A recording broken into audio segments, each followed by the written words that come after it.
I hope all is well with everyone.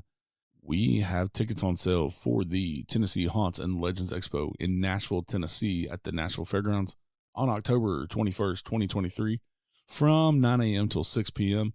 General admission tickets are $10 and 12 and under are free. And parking is going to cost you $10. That goes to the fairgrounds. Have no control over that. Sorry, parking sucks. But come on out and join us. You can grab your tickets at www.tnhauntsandlegendsexpo.com. And we still have some vendor spots available. So if you're interested in being a vendor, shoot us an email at tnhauntsandlegends@gmail.com. And we have a great lineup of speakers. We're going to have over 80 vendors. And our key speakers this year are Brandon Alvis and Mustafa Gadalori from TV's Ghost Hunters and from their new show, Haunted Discoveries. So come on out, take pictures with them, get some autographs, and have a day of fun for the whole family. Hope to see you there. Y'all stay safe out there. Have a good day. Join us as we dive into the history, hauntings, and high strangeness of the world to try to better understand the paranormal. I will be your guide. I am paranormal researcher and investigator Eric Freeman Sims. Welcome to the Unseen Paranormal Podcast.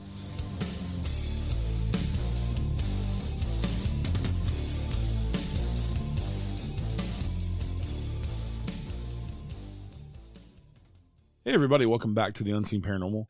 Thank you for tuning in. Today we have a great guest for you. We're chatting with paranormal investigator and the paranormal host of Fort Mifflin, Greg O'Brien. We're going to talk to Greg about his paranormal journey and all about the history and hauntings of Fort Mifflin.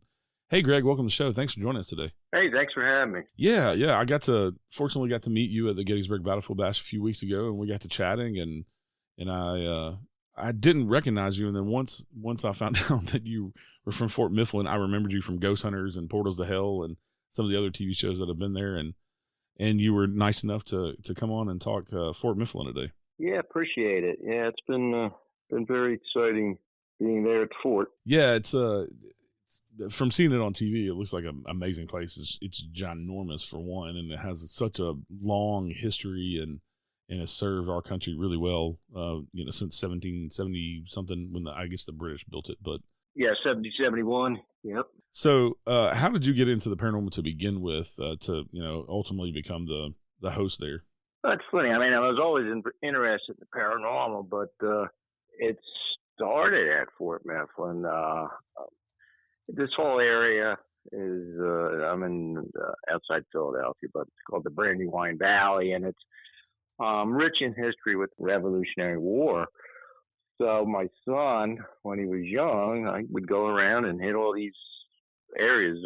Brandywine Battlefield that was the Battle of Brandywine in 1777. That was the largest land battle of the Revolutionary War. We go to that every year. We go hit Paoli Battlefield, General Anthony Wayne's place.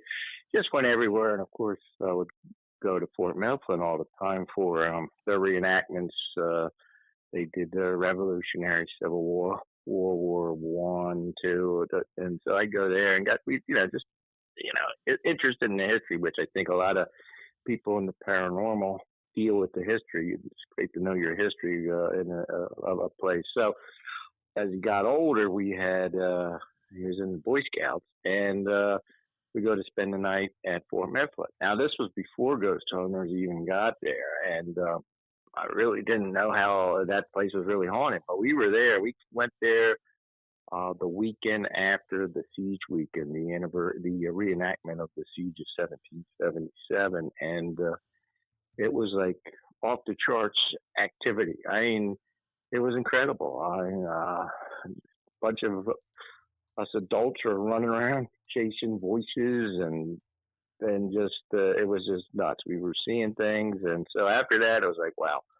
I got interested in the paranormal, and there's a local organization around me. It's called Parastudy. It's an old Victorian building, and I would drive by there years and years, and finally went in an open house. And they deal with everything from meditation, yoga, tarot cards, crystals, you name it, and they were doing paranormal. So I got interested in the paranormal. I was there. I was taken under, I had a mentor that was, went over everything about the paranormal, and eventually got into working with her.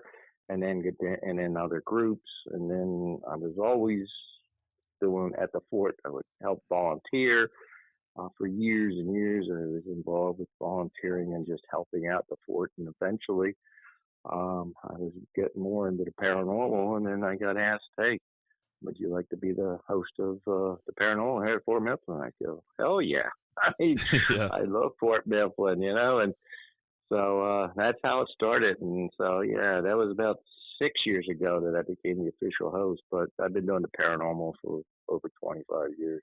Yeah, yeah, and I think it just kind of comes along with the territory to be a lover of history, and be into the paranormal as well, because we kind of get to connect to the history.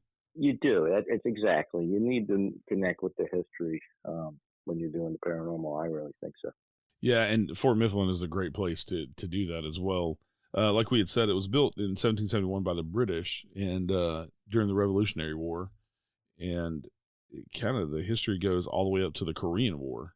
Right. It's your longest active military fort in United States history. It served proudly from the Revolutionary War through the Korean War. It was deactivated in 1954. Again, you had the Revolutionary War. It's one of the few remaining battle sites of the Revolutionary War battlefields. You had then went to Civil War, was a military prison. World War One munitions storage for the Navy Yard right up the river. It was the Philadelphia Navy Yard. World War Two munitions storage for the Navy Yard. Plus, they added anti-aircraft guns there to defend the Navy Yard, and they had a patrol there to patrol the Delaware River for submarines or anything. And then Korean War, it was used as a supply depot. So it's rich with history, and so yeah. And right behind when in 1962 they deeded the fort to the city of Philadelphia, the old fort, but the grounds behind, which were part of the military installation of Fort Mifflin up through 1954, that is still government, and it's the Army Corps of Engineers is there, and you have the 54th Stryker Division of the Pennsylvania National Guard is located there. So those grounds are still used as military, and when they need to do their physical fitness verification every year, we open up the gates and they come over and they do their calisthenics, they do their running, they do everything to be recertified on the grounds of the fort. So it's really neat. So you can really technically say the fort's still an active fort. Yeah, that's pretty awesome. And the fort is quite large. It's a pretty massive place. It is. I mean, there's total of 40 acres there, and the fort is, like I say, laid out in 1771. It was destroyed in 1777. So then it was rebuilt under John Adams in the late 1790s. So yeah, I mean, it people come and they get amazed. They go, "Wow, we realize how big this is." And it's you got the laid out of the fort with the walls, and then the section of the walls is the casemates. In Civil War they became the jail cells. So there's 5 casemates underground there, and there's a bake oven. There's a artillery shed. There's a blacksmith building. There's the officers' quarters, the enlistment quarters. There's a torpedo magazine. There's a powder magazine. There's the commandant's house in the middle. That would have been the citadel if it was overrun. And then there's the infamous casemate 11, the old solitary confinement. So that's all inside the fort. And then outside the fort, which a lot of people don't know, we do have a trail that leads down there. That they had expanded the gun batteries down a quarter mile down the fort, the river. So you can walk outside the fort and walk down a trail, and there's all these other gun batteries that are located down there, and they have casemates too, shelters for the troops if we're under bombardment. So there's a lot there, and every square inch of that place is has activity. Yeah, yeah. There's so many stories over the years, and I love how because a lot of places like that won't talk about the paranormal. The tour guides are told not to talk about paranormal and the ghosts, even though everybody knows what's going on. I know we have here in Middle Tennessee quite a few places that are like that. That the director is just like, I'll fire you if I catch you talking about the paranormal, which I think is ridiculous because it's part of history and it's the history It coming is. back. Yes, I mean it's part of your history, and unfortunately, you'll see it a lot. You'll get a news board comes in, and they don't want to deal with the history, the ghost. I mean, they don't want to deal with the ghost. They just want to deal with the history, and it's unfortunate. But then, from my experience, after a while, when they realize how much revenue they're losing, Right. they come back. Yeah. Yeah, I've got a friend. You may have met her at the Gettysburg Battlefield Bash, Dr. Chris Sumner. Her and Miranda Young, the ghost biker. But Dr. Right. Sumner put together this amazing presentation to bring to places to show them how much paranormal tourism brings in and how much more tourists they could bring in, not just for the paranormal, but for the history part too, because a lot of paranormal people are into the history. And but Right. yeah, just as a side note, she put together this great presentation. She's a great person. That's Chris, right? Yeah. And she came up to the fort with her group, her sister, and some others a few years ago, and they captured some of the best evidence I've seen at the fort. It was funny because in the morning I said, "Well, how did it go?" And they're like, "Well, it was pretty quiet for us." And I was like, "Well, wait till you review." Because they put up like 10 static cameras throughout the fort, and I said, just wait till you review. And then once they started reviewing, I was like, oh my God, you won't believe what we captured. And so it was really nice that they.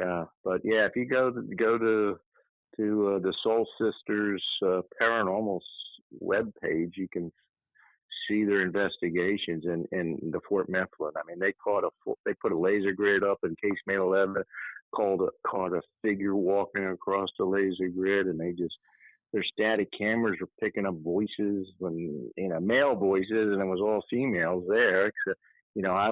When a group comes, I let them roam. I just go through the history and show them everything, and then they're on their own. I'll stay over in the old hospital building, and so they're picking up male voices talking, and if they're all female, so that was an awesome night with them.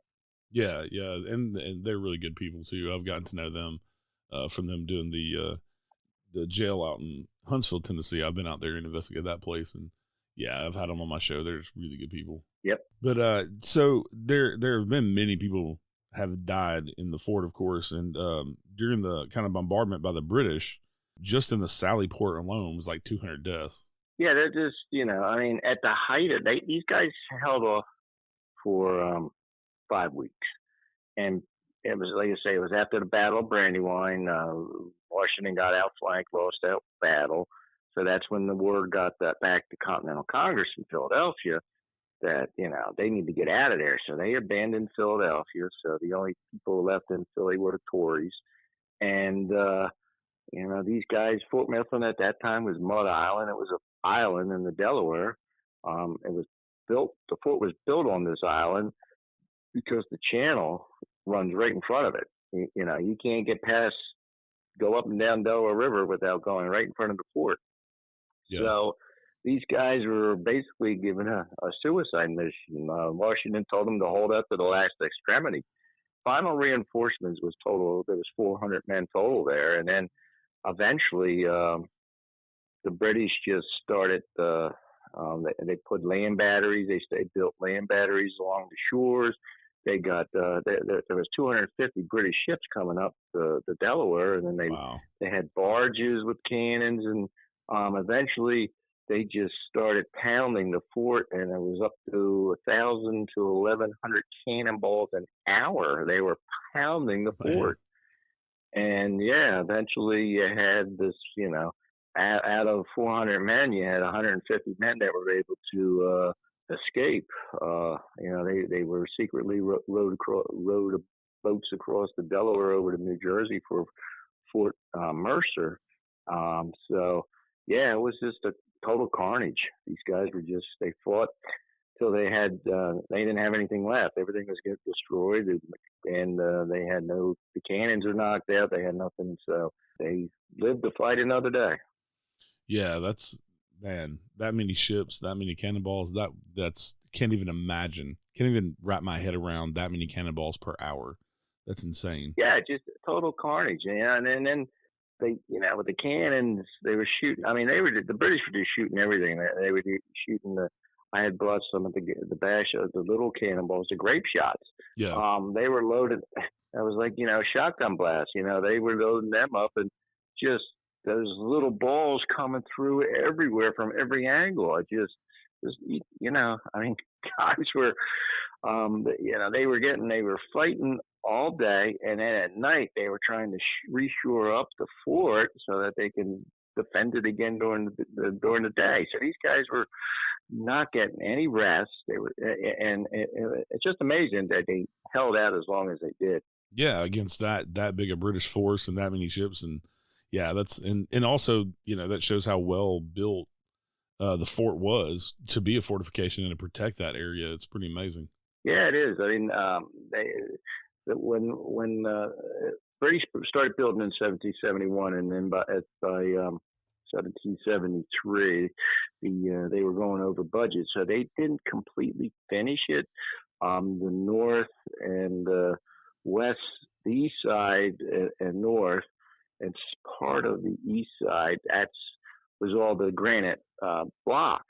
And then when they went over budget, they just abandoned it. And then that's when good old Ben Franklin in 1775 organized a fundraiser to come in and shore the fort up. So the west side and the south side, it was just earth and log. They just and the British engineer that was the original British engineer that designed the fort, well, he knew what wasn't finished. So that's when they were pounding on the weak side with the earth and logs. They knew that was the weakness of the fort, so that's where they concentrated their fire on. Yeah. And one of the things I don't think we mentioned, it's outside of Philadelphia on the Delaware River. So anybody that wants to visit there, I don't think we mentioned that. Correct. Yeah, we're right outside of Philadelphia. We're right by Philadelphia International Airport, right on the Delaware River. We have a seawall or a river wall, whatever you want to call it, protecting the fort, because the fort, it was Mud Island, and it's really at high tide. We are below the river level, so yeah. But yeah, right there. So if you get out there, we're right off of 95 down by the airport. Yeah, and I've been to another fort that's similar to that, not quite as big, but Fort Sumter in Charleston, South Carolina. You have to take a boat out there. It's kind of on an island, and it has big seawalls around it because it can be flooded by high tide. And yep. that place is amazing as well. I don't know about the hauntings out there, but I've been out there during the day, and it's just a beautiful place. Fort Mifflin is a beautiful place too. I mean, just the architecture and kind of how they built the forts back then is pretty amazing. Oh, it is amazing. I mean, it was completely rebuilt under Adams in the late 1790s, and the last structure built was in the 1870s. That was the Torpedo magazine. But it's just, I mean, the stonework, the brickwork, it's just amazing. The engineering that was used in the craftsmanship. Yeah, and for it to last this long, I know it was rebuilt, but for it to have lasted this long, I'm sure there's upkeep. Things have been done over the years because it was used, like we said, up until the Korean War, and I'm sure there's plenty of upkeep now that you'll have to do. It's probably pretty expensive to keep someplace up like that, but it is. I mean, that's as I said, we were deeded to the city of Philadelphia, but the fort is run and supported by a nonprofit group, Fort Mifflin on the Delaware. And so, yeah, all our revenue goes to, we have one full-time employee, that's our executive director, everybody else part-time or volunteers, and everything just goes to help maintain the fort, Yeah. So it goes, like you say, you fix something and next thing you know, turn around, something else needs fixing. So, it's always constantly being taken care of.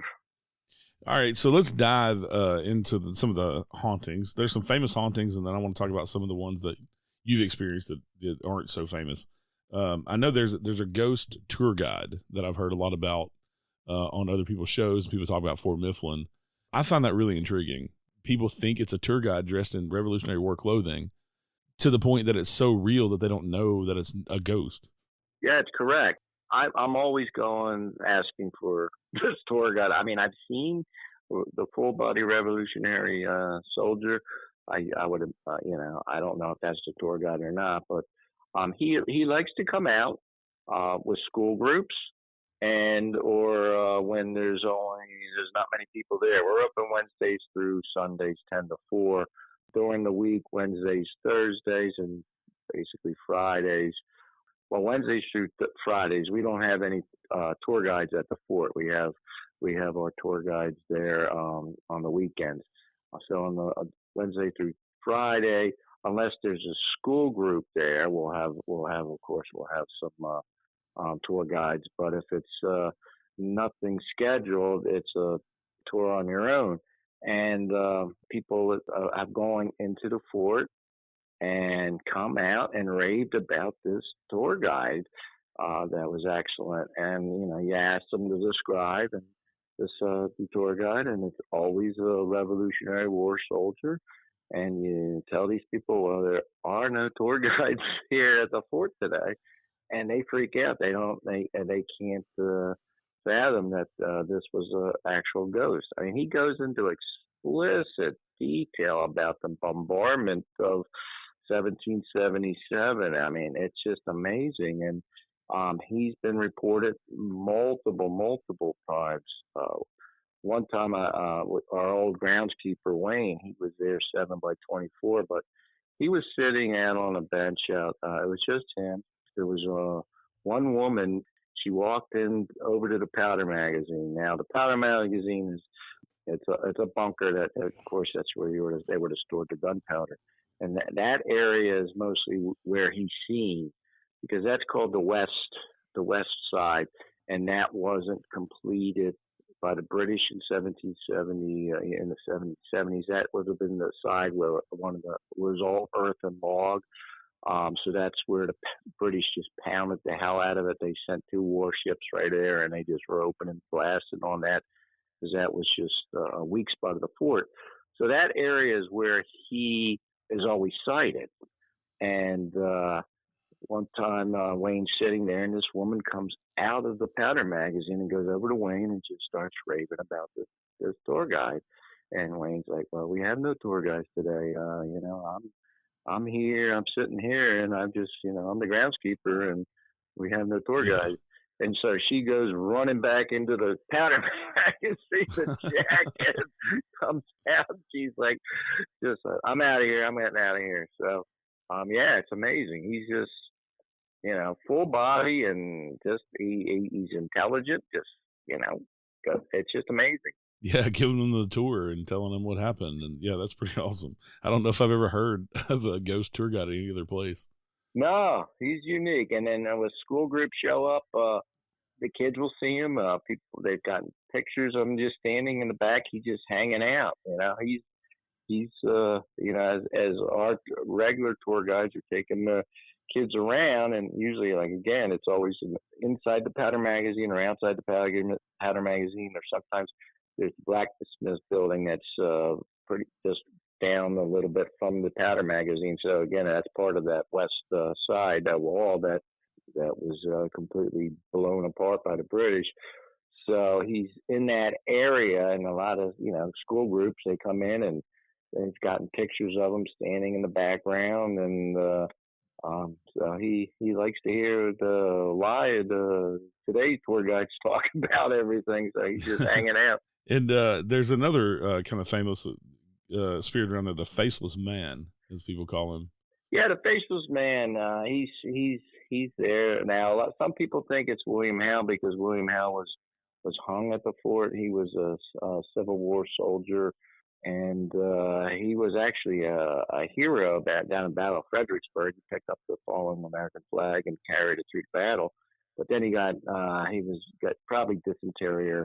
I mean, the main illness during the Civil War was diarrhea. I mean, it was a Yeah. gastrointestinal. These guys were just sick as stuff.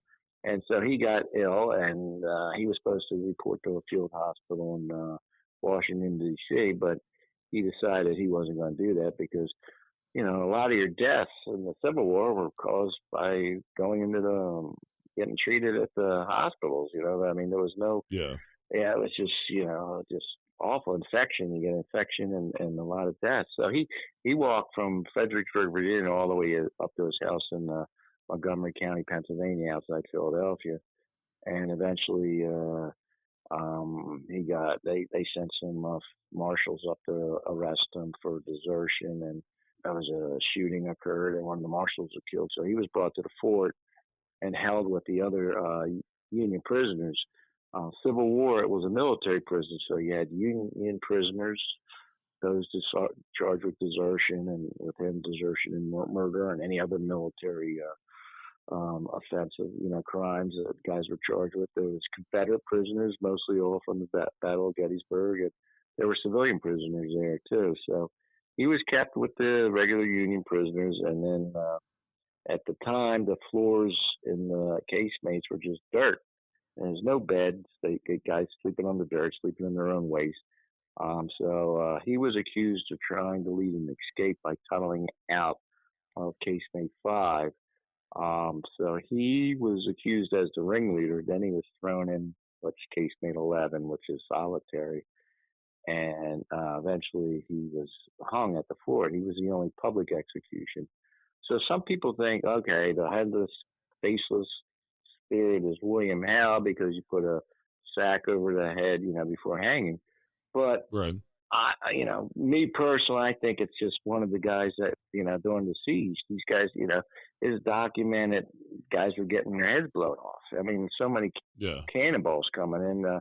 At a point, the soldiers were given extra rations of rum to retrieve a cannonball so we could shoot it back, because they ran out of ammunition. So you had guys scurrying around to get a cannonball to shoot it so they could turn it in to get a shot of rum.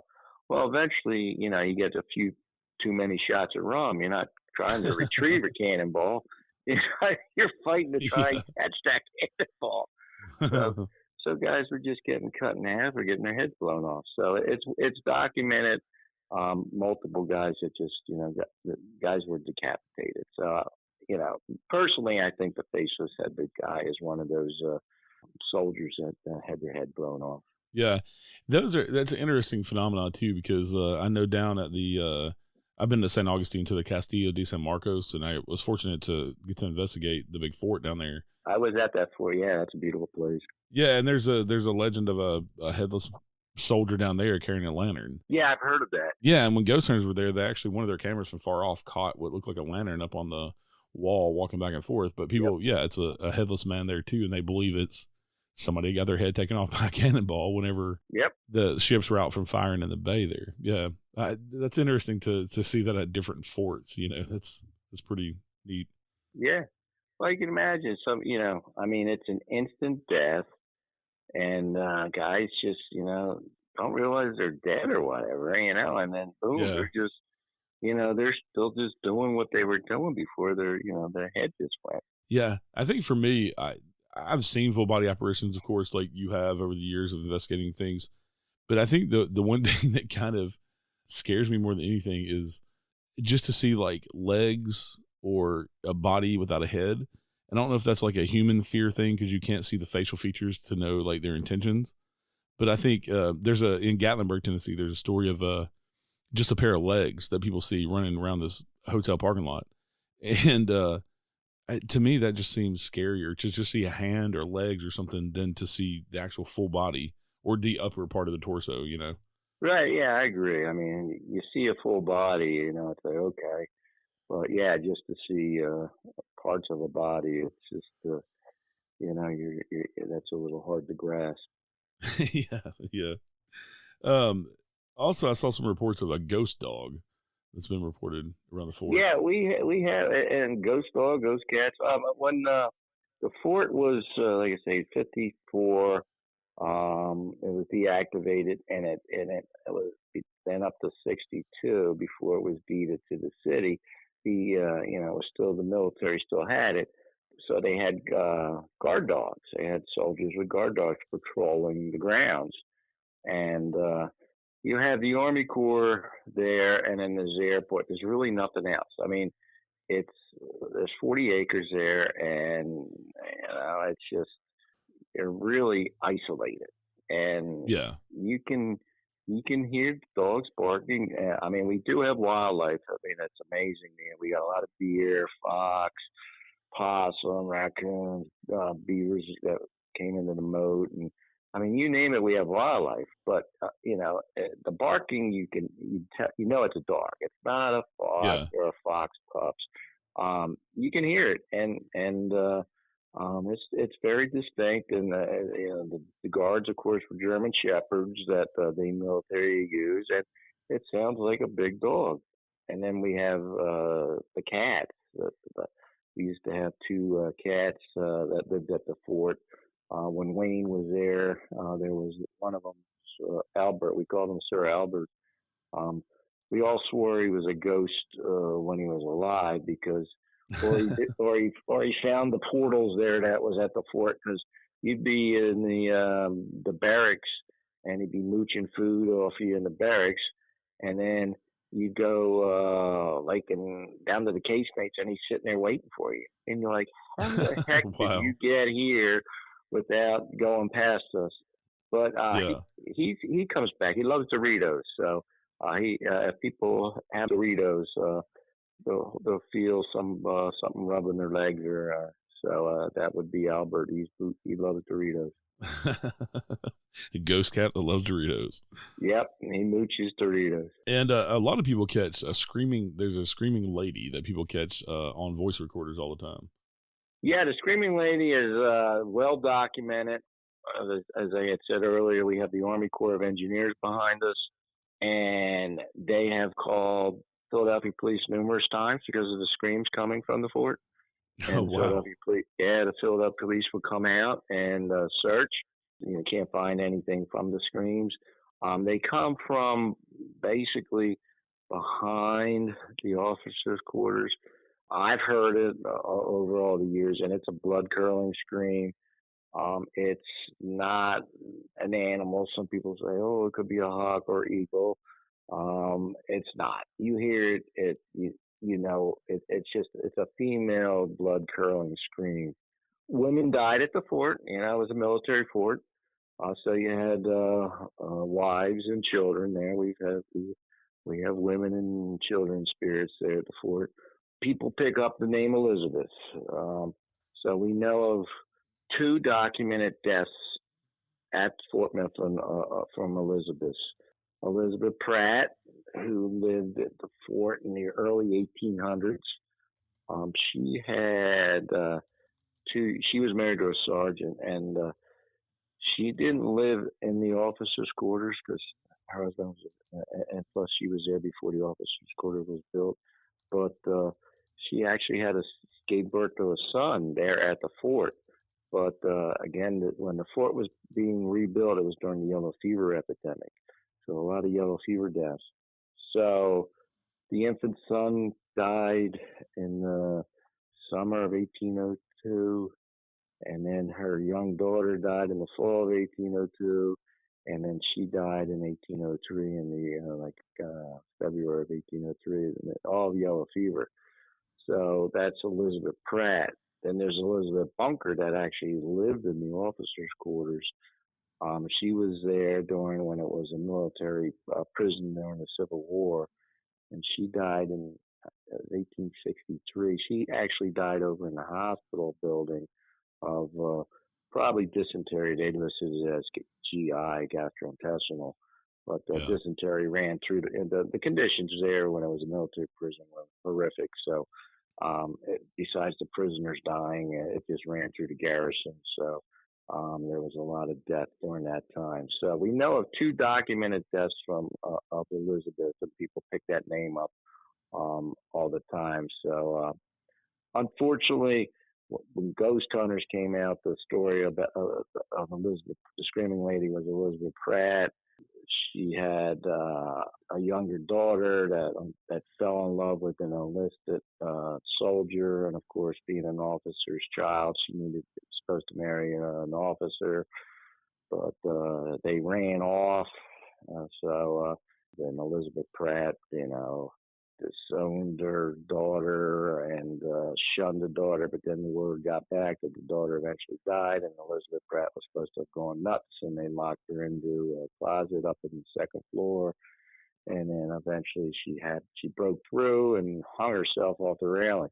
So that was a story that first came out in a book called Haunted Philadelphia by Charles Evans III, and that was repeated under Ghost Hunters. And through research, we found, know that Elizabeth Pratt was there in the early 1800s, and she died, and her two infant children died of yellow fever in the early 1800s. So that story of Elizabeth Pratt hanging herself is untrue, but she did live there. So we know of two Elizabeths that died at the fort, and people pick up Elizabeth all the time. So you hear the scream, you won't forget it. Yeah, I've heard that on investigation before, and it's kind of sends shivers down your spine. Just a woman screaming bloody murder. Yep. Another thing that I saw kind of reports of that I thought was interesting, because there's other sites around. We even have one here in Tennessee that this happens at. I saw a few reports where people have taken like rocks out of the parking lot and sent them back because weird things started happening. Yeah, I even had them at the badge. We got an envelope just addressed to Fort Mifflin, and in it was a little Ziploc bag of stones, and a little post-it note saying, "I'm sending these back. I removed these from the parking lot, and ever since they've been in the house, weird things are happening. So I'm sending them back so you can return them to the parking lot." So I verified that those stones were exactly what was in our parking lot. There's a mixture of different ones, and that's what's in the parking lot. So yeah, we do get other stuff sent back. When between 60, when the city got it at 62, it basically sat abandoned for about 10 years, and it was pretty much opened up for people to come in and out of. And they were people coming in and doing metal detecting and stuff, and so they finding different things. And every now and then we get a package come in, saying during the 60s, we found these at the fort and brought them home, and I want to send these back now. So yeah, it happens. Yeah, we've got the famous Bell Witch Cave in Middle Tennessee here that people do the same thing all the time. And the last story that I heard from the daughter of the people that own the Bell Witch Cave now, and she's the head tour guide, she told me a story that these people come in from out of town, and they went and took the tour through the cave, and they left to go get lunch and do whatever else they were doing as tourists. And she said a couple of hours later, they came back, and the lady had fallen in the parking lot of where they went to have lunch at and broke her leg. Ooh. And yeah, after she got out of the hospital with the cast on it, they came back to the Bell Witch Cave to get the rock back that she took out of the cave. So, yeah. Yep. You don't want to take anything. Yeah, I just find those reports interesting because there's another thing that kind of goes across a lot of different places. I've heard reports from the petrified forest too, of people taking little pieces of petrified wood, and the National Park Services, they get envelopes back saying, "I don't want this anymore." I've had all this weird stuff happen, or bad luck, or whatever. Yeah, you hear that too from Hawaii. People taking the volcanic stones, and bad stuff happen, and they send it back. So yeah. I always say, Fort Mifflin is so unique because of the layers of history, the layers of death, the layers of hauntings there, I mean, you had so much death between the battle of 1777, the disease, the yellow fever, and then when there was a military prison, all the conditions where it was just basically dysentery running through, and then you had hangings and executions there by firing squad from military fort. There, right on the Delaware River, so there's drownings. Bodies have actually washed up and or recovered right off the fort. And, I mean, still till this day, there people are drowning and bodies washed down. So it's just so unique that there's all of these layers of death that are there. So I mean, it's just there's so much, energy. Yeah. Uh, you take something, you don't know what's going to happen. Yeah, and also there's no telling, where bodies are buried around there either. Sometimes, especially during battle, they just wherever you died, they dug a hole and put you in it. Oh yeah, Yeah, and I heard you tell a story about a Boy Scout troop finding a jawbone or something along the riverbank. yeah. They were there. Besides the paranormal, the scouting program is, our second best revenue generator. Yeah, So it's a national historic site for them to come in, and they can camp out, or they can put pitch tents, or they can stay in the casemates or wherever the barracks and spend the nights. But yeah, there was a troop came in. We get a lot of Eagle Scout projects, that help out. So if anybody in the Philadelphia area that listens, if you want to need an Eagle Scout project, contact the fort. We have plenty we can have you do. But they were there. They were there a whole weekend. The scout troop, and they were building some new staircases that go up to the wall. And since Delaware is a tidal river and a low tide, there's a nice beach. When the tide goes out, there's a really neat beach out there. And yeah, they were out there scavenging, and yeah, they came across a lower human jawbone. So it ended up getting bagged and tagged by the Philadelphia coroner, but we never repeatedly tried to get information. If they yeah, found anything about it, carbon dated. Is it a just get some female, male? How old was it? So but we never did. But yeah, that was I think three maybe 4 years ago. During the height of the pandemic, there was the one bridge. It's where 95 goes over to Schuylkill. It's called Gerard Point Bridge. There was people, unfortunately, doing a lot of jumping off the bridge. So the Army Corps right next to us had recovered a few bodies that had washed down. So people, still, yeah. between accidents, boating accidents, jet skis, or the river gets very active, so accidents happen. So I like to tell people, we don't just have old spirits here. We get new ones coming all the time. I wish they would have actually tested it to see if it was, Civil War or Revolutionary or something like that. Would be Yeah, interesting to find that it would have been history. nice. Yeah, Yeah, carbon dating. I mean, still had some. I mean, it still had teeth and everything, so you probably get some yeah, DNA and everything. It's just yeah. they bag tag it, and we don't know what they did with it. So unfortunately, Now, do y'all have a formal cemetery on the site, or? no. Outside the fort is the old hospital building that was built in the 1820s, and that's where our administration building is now. That's where the office is right now, and the cemetery was located behind the hospital building, which is now part of the Army Corps. But in the I'm going to say the late 1800s, they were exhuming the bodies to move them to another location, and word got out that they were starting to exhume all the bodies, and then you started having a bunch of grave robbers coming in and looking for, I mean, since you guys are military, to see what they could take. So it ended up a lot of the graves got desecrated. So, but yeah, it was right. Yeah, It right now it's on Army Corps of Engineering property, but it would have been right behind the hospital building. yeah. I was just asking because now with like ground penetrating radar and things, you can kind of find old graves. And I just didn't know if that was something y'all had done or not. Is there any other places around the fort that y'all would like to kind of get into that maybe you haven't? Well, I mean, Or inside the fort. I mean, because you always find like casemate 11 was like excavated like early 2000s. yeah. I mean, there is a lot of like the Powder magazine.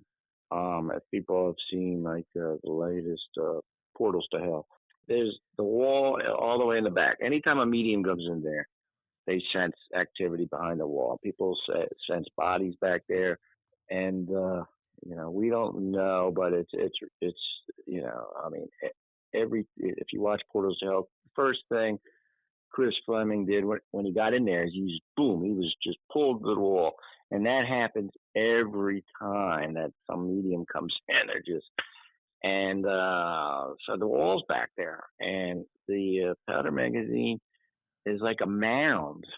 So you see where the wall is in the back, and there's about 6 feet of when you go out of earth behind that wall, and it slopes down. It's like a big a mound, and it slopes down. So there's like 6 feet. So yeah, I'd love to get some earth penetrating radar and see if there's a void back there. I mean, we all think there's some kind of a Yeah. void back there. So yeah, that would be something that would really be able to investigate. That would be nice. And, I mean, since we're a National Historic Site, we can't get out there and do metal detecting, but we'd love to get some archaeological groups out there to do some excavating and some find some things. And I found actual Native American tools that are there. I mean, that area was the Wow. Lenape part of the Delaware tribe, and Yeah. so they've been verified by an University of Lehigh professor as actual Native American. So there was talk about getting some people out there to check on that. So there's a lot that we could do. We cleared some areas down in the back, and as we were clearing, we discovered two old anti-aircraft nozzles from World War II that were dumped back there. So there's a lot that's still Wow. out there that that it would be Yeah. neat to get to look for. So yeah, I mean, it's just there's a lot of hidden stuff still out there. Is there any other of the hauntings that we haven't touched on today? I mean, there's a lot going on there, so I'm sure there is. Yeah, I mean, like I say, you get full body shadow figures. I mean, I've experienced everything you could think of. I've had things climb over me, go through me. I've had stuff thrown at me. Yeah, the political prisoners.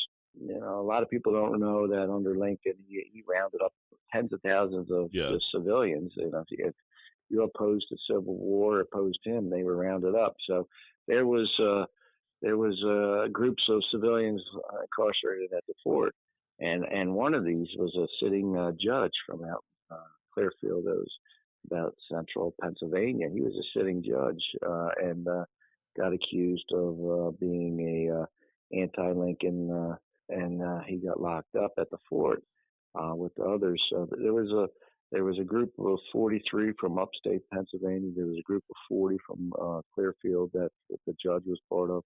And we also had 60 of the Molly Maguires, the Irish minor secret society that had the uprising. There's a great movie with Sean Connery and Richard Harris made in the 60s about the Molly Maguires. So we had 60 of them held here. But there's a certain spirit that's in the casemate. So he identifies himself as the judge. And again, the only judge we know of is Jacob Wilhelm. But this judge is he's a foul mouth. He drops the F bomb all the time. Women are called bitches and Wow. whores. So is it Jacob Wilhelm, or is this another spirit that's like the alpha spirit that identifies himself as the alpha and he Yeah. calls himself the judge? But he people catch him all the time with his foul mouth. We have a spirit there that likes blonde females. He likes to stroke their hair. He likes to, grab their shirts, that kind of stuff. There is some physical contact. Like I say, little kids grab females' hands. Uh, they get the hair stroke, that kind of stuff. We don't have anything negative or Right. demonic there, but with the with the political prisoners, you get some pissed off people there that were, just rounded up and thrown in prison without a sentence. So you can experience everything. And like I say, shadows, full figures, just anything you can think of, it will happen. Yeah, and y'all are open for paranormal teams to come rent the place out. They get to come meet you and hang out with you while they do their investigation. Yeah, they can come and, you would go to the website, fortmifflin.us, and you look at the programs, and under the programs is the paranormal, and all the information is there. And yeah, I'm there for all the paranormal, and it's some groups like me to hang out with them when they do investigate. Some groups just want to do their own thing. So, I'll be there the whole night. But if you want me to hang out with you, we're more than welcome to hang out with you. If you want to just not be with me, that's fine too. Yeah, it's pretty affordable, especially for a giant place like that. Like $750 a night, I think, is what I saw. And yeah, for 6 hours, you go the whole night. You can go the whole night for $1,000. So yeah, it's unique in that there's so many places to investigate there, and so much history. There's so many layers. It's just not like a single building that you can cover in a couple hours. You got the casemates, you have the powder magazine, you have the commandants, the barracks, the blacksmith, you have the Sally. There's so much there, It's just most people when they go and they don't hit everything in one night, because hit one spot and the activity is just so good that they don't get to any other places. And I hear that all the time. It's like, oh man, we didn't get to casemate 11. We didn't get over to casemate 5, because where they were was just so active. And so, that's good for us, because that makes sure they want to come back. And also, like you said, y'all have tour guides there on the weekends. People can come take guided tours, or Wednesday through Friday, you also do self-guided tours that people can come in and check the place out as well. That's it. Wednesday through Fridays, you can come for get self-guided, and then on the weekends, and we do, besides the paranormal, we do reenactments for everything. We have all kinds of events. You go to the website again, and you look at the events. We have, you name it. We have things going on. We have airplane day, at the airport there. We have a guy that can get right to the air traffic controller. He's telling you what airplanes you can identify. Airplanes that are right on the river. There's the nature. We have pirate days. Delaware River had pirates. So there's all kinds of activities besides the paranormal, and they just want to walk around the nature there. It's like I say, it's 40 acres. It's a lot of walk around, spend the day there. It's just a great place. Yeah. Thank you so much today for coming on. I really enjoy the conversation. I love diving into the history and get to the hauntings, and the place is just fascinating. I would love to come up there sometime and investigate. Yeah, we'd love to have you. Like I say, it's a unique place. Once you get there, you definitely want to come back. Yeah, for sure. Greg, thank you so much for coming on today. I appreciate it. Thank you. I love talking about the fort. All right, everybody. We'll see you next time. Y'all stay safe out there. Have a good day.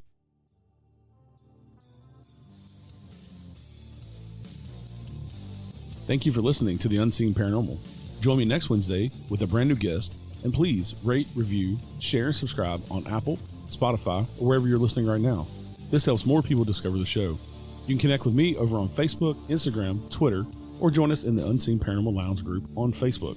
Until next time, remember, some of the scariest things are unseen. You have come to the end of the line.